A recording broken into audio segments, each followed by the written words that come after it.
नमस्कार साथियों। 18 मार्च 2024 को कक्षा 12th रसायन विज्ञान का पेपर है।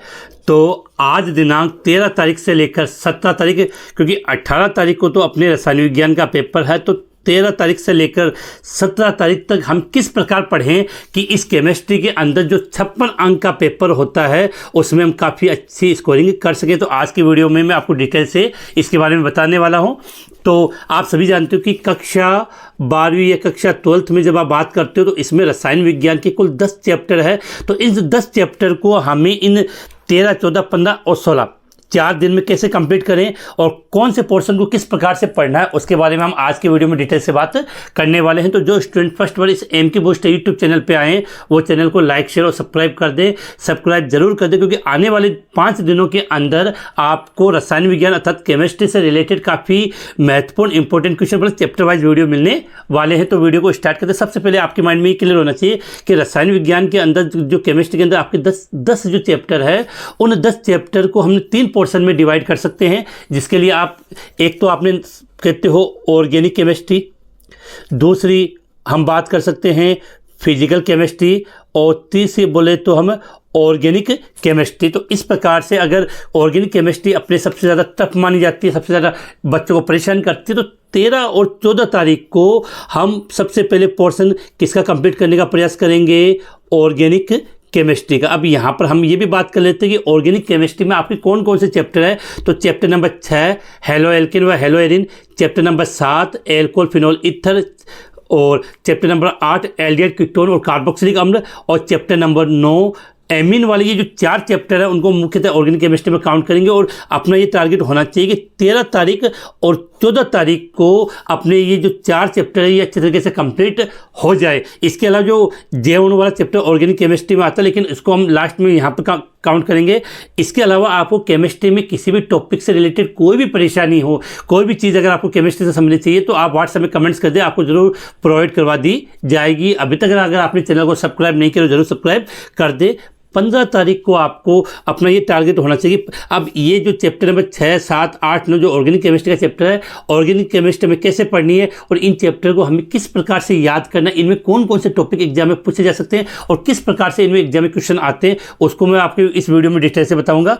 इसके बाद हम बात करते हैं 15 तारीख को। तो 15 तारीख को हमें स्टार्ट करनी है फिजिकल केमिस्ट्री। इसके अंदर अपने 3 चैप्टर होंगे, चैप्टर नंबर 1, चैप्टर नंबर 2 और चैप्टर नंबर 3। चैप्टर नंबर 1 में आता है आपका विलयन, चैप्टर नंबर 2 में आता है आपका विद्युत रसायन, और चैप्टर नंबर 3 में आता है आपका केमिकल काइनेटिक्स, रासायनिक बलगतिकी। तो ये तीनों फिजिकल केमिस्ट्री के चैप्टर और तीनों के अंदर न्यूमेरिकल आते हैं। तो इस पोर्शन को हम किस प्रकार से पढ़ें और किस सहायता से पढ़ेंगे, इसमें हमारी कोई प्रॉब्लम ना आए। इसके बाद 16 तारीख को हम ये प्रयास करेंगे कि 16 तारीख को अपनी इनऑर्गेनिक केमिस्ट्री, 16 तारीख को हम जो इनऑर्गेनिक केमिस्ट्री है उसको कंप्लीट करें, जिसके अंदर आपका चैप्टर नंबर 4 डी व एफ ब्लॉक व चैप्टर नंबर 5 उप सहसंयोजन यौगिक अर्थात कोऑर्डिनेशन कंपाउंड। इसी के साथ क्योंकि यहाँ एक बच रहा है तो यहाँ पर आप चैप्टर नंबर 10 भी इसी के साथ J1 वाला चैप्टर आप यहाँ पे ले सकते हो। तो इस प्रकार से अगर आप इनको इस प्रकार से डिवाइडेशन मतलब 13 और 14 तारीख को ऑर्गेनिक केमिस्ट्री के 6, 7, 8, 9 चैप्टर फिनिश कर दो। फिर 15 तारीख को इसका रीजन भी बताऊंगा, इसको पहले क्यों लिया, इसको बाद में क्यों लिया। और 15 तारीख को हम फिजिकल केमिस्ट्री का चैप्टर 1, 2, 3 ले लें, और 16 तारीख को इनऑर्गेनिक केमिस्ट्री के 4, 5 और 10 चैप्टर कर लें। तो यहाँ से 4 दिन के अंदर ये अपनी पूरी बुक कंप्लीट हो जाएगी। इसके बाद अपने पास एक 17 तारीख का दिन बचता है, जिसमें हम इन सभी चैप्टर का फटाफट वापस से एक बार एकदम स्पीडली, इसका मतलब फास्ट है वो रिवीजन कर सकते हैं। इसके अलावा मतलब 17 तारीख अपने पास एक रिवीजन के लिए है कि हम इनका अच्छे तरीके से रिवीजन कर सके। इसके अलावा जब हमने इनकी स्टडी की है और इनमें से कोई टॉपिक शेष रह गया है तो वो भी हम 17 तारीख को कर सकते हैं। और 18 तारीख की मॉर्निंग है ही है, उसके बाद आप पेपर देने जाओगे। तो अब हम यहाँ बात करेंगे कि इनको हमें किस प्रकार से पढ़ना है, और जब हम इन चैप्टर को पढ़ें तो हमें कौन कौन से बिंदु, कौन कौन से पॉइंटों का विशेष ध्यान देना है। तो 18 तारीख को आपके एग्जाम। अब देखो हम चलते हैं एक टॉपिक वाइज, हम डिटेल से यहाँ पे बात करते हैं। तो सबसे पहले हम बात करते हैं आपके ऑर्गेनिक केमिस्ट्री की।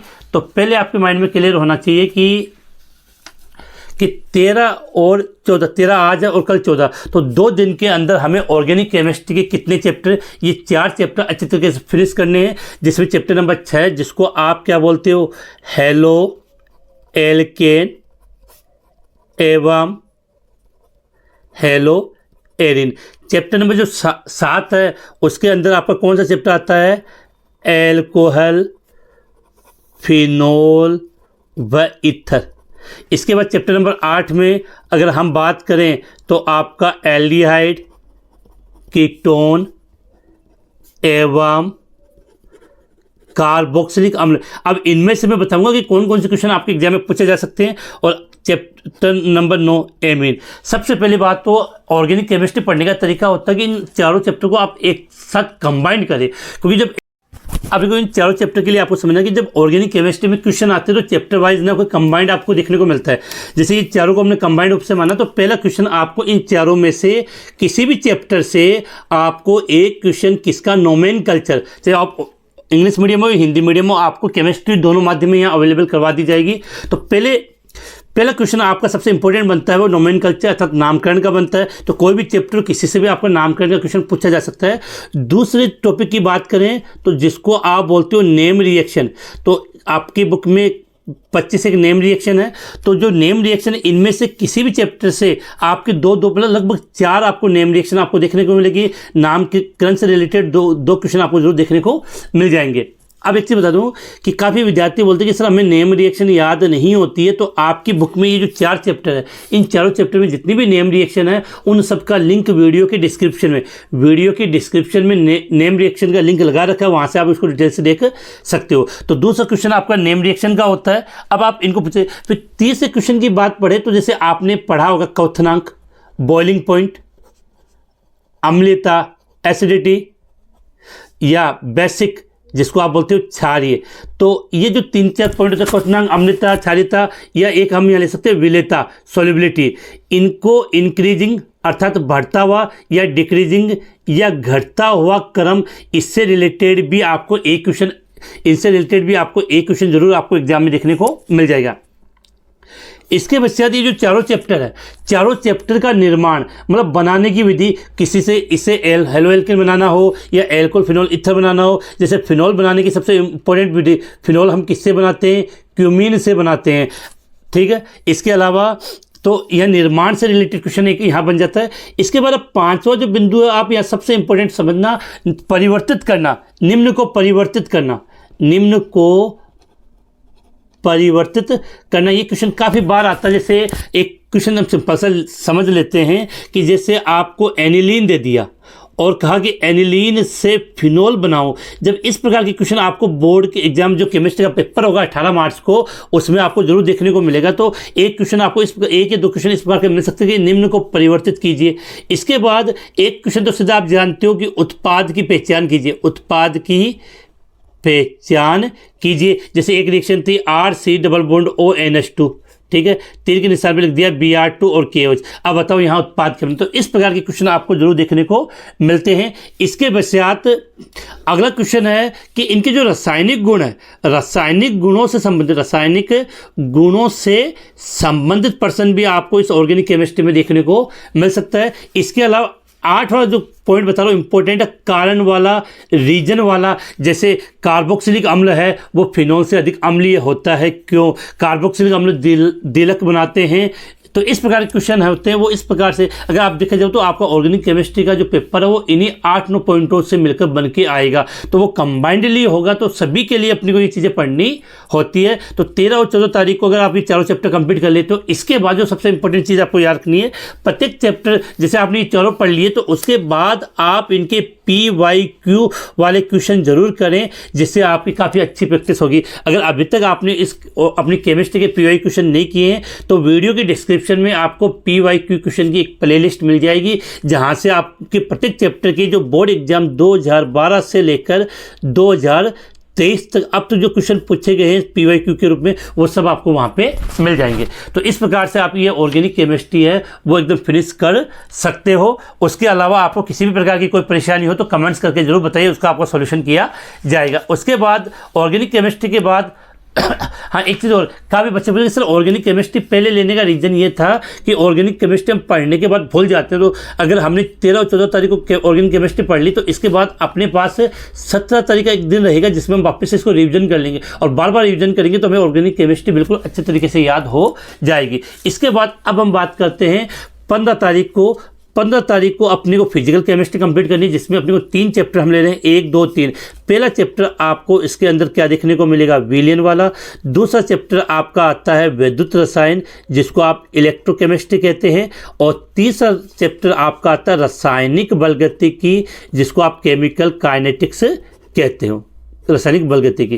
तो अब देखो सबसे पहले बात तो कि तीनों चैप्टर से आपके न्यूमेरिकल आएगा और नॉर्मली आप ये जरूर पाओगे कि तीनों चैप्टर से आपको एक अर्थात कुल 3 न्यूमेरिकल जरूर देखने को मिल सकते हैं। तो न्यूमेरिकल कैसे करेंगे वो मैं आपको डिटेल से बताऊंगा। इसके अलावा जब आप इन चैप्टर को पढ़ो तो कुछ टॉपिक आपके माइंड में बिल्कुल क्लियर होने चाहिए। जैसे विलयन वाले चैप्टर की अगर हम बात करें तो इस चैप्टर से जैसे एक तो आपकी मोलरता और मोलरता, इसमें अंतर वाला क्वेश्चन आ जाता है। इसके अलावा एक आपका आदर्श व अनादर्श विलयन, यहाँ से क्वेश्चन पुटअप हो जाता है। एक आपका हेनरी का नियम। इसके अलावा अगर हम बात करें तो प्रासंदाप से रिलेटेड या आपका वांट ऑफ गुणांक पढ़ना तो सभी, लेकिन ये मेन बिंदु तो ये इनके बारे में पता होना चाहिए। अब यहाँ से मैं न्यूमेरिकल भी बता दूँ कि मोलरता और मोल बिन और प्रासंताप, ये जो 4 बिंदु इस प्रकार के जहाँ से आपको इस चैप्टर से न्यूमेरिकल भी देखने को मिल सकते हैं। इसके बाद अगर हम बात करें किसकी, विद्युत रसायन की, इलेक्ट्रोकेमिस्ट्री की, तो इस चैप्टर का जो सबसे इंपॉर्टेंट टॉपिक है वो एक तो आता है आपका डेनियल सेल और एक है आपका इसका नेनस्ट समीकरण, इक्वेशन। इसके बाद एक आपका इसमें सूक्ष्म सेल या सीसा संचयक सेल, सूक्ष्म सेल या सीसा संचयक सेल आपको इसमें देखने को मिल सकता है। इसके अलावा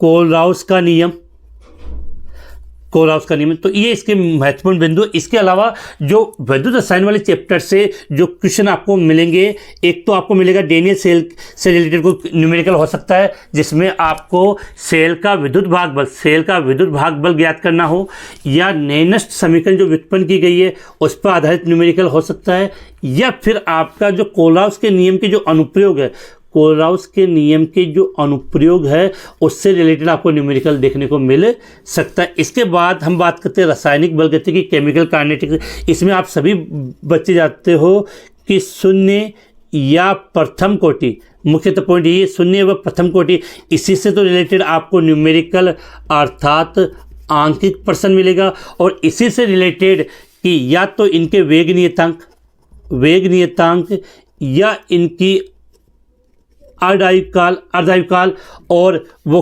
कोटि व अणुसंख्यता व कोटि में अंतर, इनसे रिलेटेड क्वेश्चन आपको इन चैप्टर से मिल सकते हैं। तो कोशिश रहेगी फिजिकल है वो आप 3 चैप्टर एक दिन में आप फिनिश कर सकते हो। इसके अलावा जब ये कंप्लीट हो जाए तो PYQ जरूर आप हल कर दे, जिसका लिंक मैंने बता दिया आपको कहाँ मिल जाएगा, वीडियो के डिस्क्रिप्शन में। इसके बाद अगर अब चलते हैं हम इनऑर्गेनिक केमिस्ट्री, किसकी बात करते हैं हम, इनऑर्गेनिक केमिस्ट्री की। तो इनऑर्गेनिक केमिस्ट्री को अगर आपको समझना है तो 16 तारीख को अपना टारगेट रहेगा कि हम इनऑर्गेनिक केमिस्ट्री कंप्लीट करें, जिसमें चैप्टर नंबर 4 आपका D&F ब्लॉक के तत्व, D व F ब्लॉक एलिमेंट्स, और जो 5वां चैप्टर होता है आपका उसके अंदर हम कोऑर्डिनेशन कंपाउंड, जिसको आप हिंदी में बोलते हो उप सहसंयोजन यौगिक, और इस दिन 2 चैप्टर बचते हैं। तो इस कारण से यहाँ पर हमने जैव अणु बायोमोलिक्यूल्स वाला चैप्टर भी हमने यहाँ पर इसको ले लिया है। अब आप सभी जानते हो कि डी व ए ब्लॉक की अगर हम बात करें तो डी ब्लॉक के गुण होते हैं, जैसे डी ब्लॉक परिवर्तनशील ऑक्सीकरण अवस्था प्रदर्शित करते हैं। डी ब्लॉक के जो संक्रमण तत्व वो उत्प्रेरकी गुण प्रदर्शित करते हैं, जो संक्रमण तत्व होते हैं वो संकुल यौगिक बनाते हैं। तो इस प्रकार के क्वेश्चन इनसे देखने को मिल जाते हैं। ये जो डी ब्लॉक के तत्व होते हैं इनको हम संक्रमण तत्व क्यों कहते हैं और इनको संक्रमण तत्व नहीं कहते हैं। इसके अलावा ए ब्लॉक की बात करें तो लेंथेनाइड श्रेणी, लेंथेनाइड संकुचन किसे कहते हैं, और 4F व 5 एफ में अंतर। तो इस प्रकार क्वेश्चन आपको डी और एफ ब्लॉक से मिल सकते हैं। उपसंयोजन यौगिक वाले चैप्टर की अगर बात करें तो मुख्यतः आपको एक तो लिगेंड से रिलेटेड क्वेश्चन और इन यौगिकों का IUPAC नामकरण, इसके अलावा आपका एक सिद्धांत इसमें VBT और CFT है, तो इनसे रिलेटेड क्वेश्चन आपको यहाँ पे देखने को मिल जाएंगे उपसंयोजन यौगिकों के अंदर। इसके बाद अगर आगे हम बात करें तो अगला अपना आता है जैव अणु, बायोमोलिक्यूल्स। तो बायोमोलिक्यूल्स में एक तो सबसे अच्छा क्वेश्चन होता है कि आपका सुक्रोज व ग्लूकोज दोनों का आपको हार्वर्थ निरूपण आना चाहिए। इसके अलावा ग्लूकोज में कार्बोनिल समूह होता है, कार्बोनिल में भी एल्डिहाइड होता है, ग्लूकोज में 5 OH होते हैं, एक प्राथमिक OH समूह होता है। तो इनकी पहचान कैसे करते हैं वो पता होना चाहिए। इसके अलावा जो डाइसेक्राइड 3 प्रकार की होती है, डाइसेक्राइड 3 प्रकार की होती है, कौन कौन सी और उनके अपघटन से कौन सी इकाई प्राप्त होती है। इसके अलावा स्टार्च और ग्लाइकोजन इनसे भी रिलेटेड, और एक सेल्यूलोज, ये जो पॉलीसेक्राइड होती है इससे रिलेटेड भी क्वेश्चन आपको देखने को मिल जाता है।